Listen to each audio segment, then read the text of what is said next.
आज गोटे बढ़िया सुआदिया रेसिपी टेस्टी रेसिपी आपण मन से शेयर करिया को जाउची। एग पालक करी पालंग साग आउ एग पकई करिची। तो hi everyone, welcome to my kitchen again. एमती भी आम अंडा प्राय सप्ताह 2-3 थर आम किचन रे व्यवहार करा जाई थाए। सकाळ ब्रेकफास्ट हो लंच बा डिनर सबुथरे तो अंडार करी बनी थाए, अंडा पोच, अंडा ओमलेट, बहुत प्रकार जिनस आम अंडा यूज करथाए। बिरयानी भी करिथाए, पुलाव करथाए। सेमती पालंग साग गोटे एमती सबू साग अपेक्षा से बेसी प्रोटीन थाए, बेसी कैल्शियम मिनरल्स थाए। तेणु पालंग साग को आम सब व्यवहार करने को चाही थाए। शीत दिन यहाँ बहुत मिली थाए।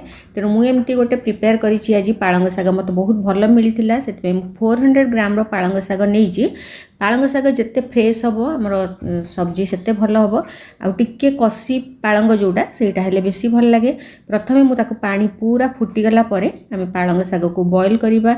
जदि आपण पाखे समय ना खाली भी आम सेमती बाटिकी दे पारिबा, किंतु पालंग सागर गोटे टिके कड़वापन थाए जोटा कि गरम पानी रे टिके लुण देकी ताकू मु बॉयल कला परे बेसी नहीं जस्ट गोटे मिनिट ताकू बॉयल करा परे छाणी रखी देछि ठंडा हवा पई। तापर मु 2 जनक पई प्रिपेयर करूछि। मु 4टा अंडा नहीं। आपण माने चाहिले बेसी पालंग बेसी अंडा देकी बहुत जनक पई करि परिबे। खाली मु जस्ट रेसिपी देखिया पई 2 जनक पई केमती करछि आपण मन से शेयर करछि। तो अंडा को मु सिझे के रखितली। तापर ताकू टिके कट लगे कि फ्राई करबा। हळदी लंका गुंड आ टिके लूण देकी कट देले एमती भी मसला किछि अंडा भितरे पसेनी, किंतु तथापि टिके लूण भितरे टिके पसिबो बोली मु ताकू कट देछि। तापर ताकू बाहर कर देला परे सेही कढ़ाई रे मु प्रस्तुत करबी एबे तरकारी जोटा हम पालक करी। सेतरे मु आउ टिके देछि 2 टेबलस्पून देछि मु रिफाइन ऑयल।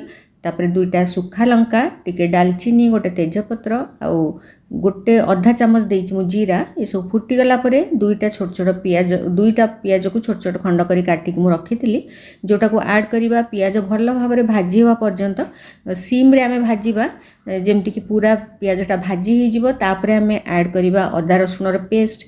आपण माने जेमति सबु तरकारी करूचंती सेमति प्रोसेस किछि भी अलगा नाही, किंतु जेहेतु एथरे पालंग आमे मिसेइबा पालंगर पेस्ट, तेणु अंडा तरकारी एमती सादा अंडा तरकारी तो आम सब करि थाए, किंतु आर टेस्ट जेमती बढ़िबो सेमती तार फूड वैल्यू भी बढ़ी जिवो। निश्चय करिकि आपण माने देखिबे थरे। तापर मु 2टा टमाटो पेस्ट करके रखिथिली, चाहिले कटा टमाटो भी दे परिबे, मु किंतु प्यूरी करके देइछि। तापर लूण दबा स्वाद अनुसार, आधा चामच हळदी, लंका गुंड दबा, धनिया पाउडर मु देइछि 1 चामच, जीरा पाउडर भी 1 चामच टिके कम देइछि। तापर गरम मसला पाउडर ये सब जिनस देला परे आमे ताकू गोलेबा। हळदी एथरे बेसी दरकार नहीं, काहेकि ना जेहेतु एटा ग्रीन करीबा आमे पालक यूज करछे, टिके खाली कलर आसीबा पई मु टिके देइछि। तेणु बेसी आउ हळदी हमर दबार नहीं। भल भाबरे मसला रु तेल छाड़िबा पर्यंत आमे घांटिकी ताकू मसला रु तेल छाड़िबा परे आमे ऐड करिबा पालक रो प्यूरी। काहेकि ना पालक तो एमती बहुत कम समय सिझी जाए, टिके प्राय 5 मिनिट एथरे सिझी गले हमर तरकारी प्रस्तुत हो जिवो।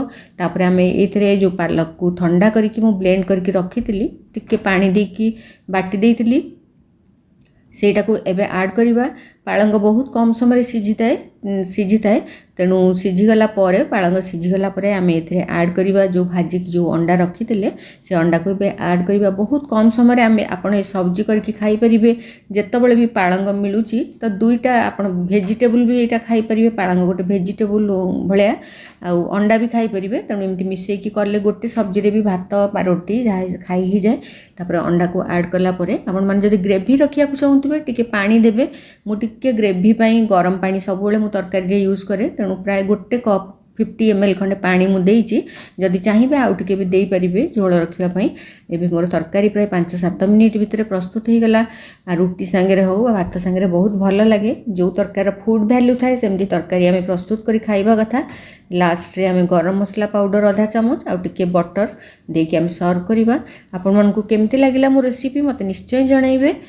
भल लागिले मते कमेंट करके जणाइबे। मो चैनल को सब्सक्राइब करिवे, लाइक करिवे। Stay tuned with me for another video. Thank you.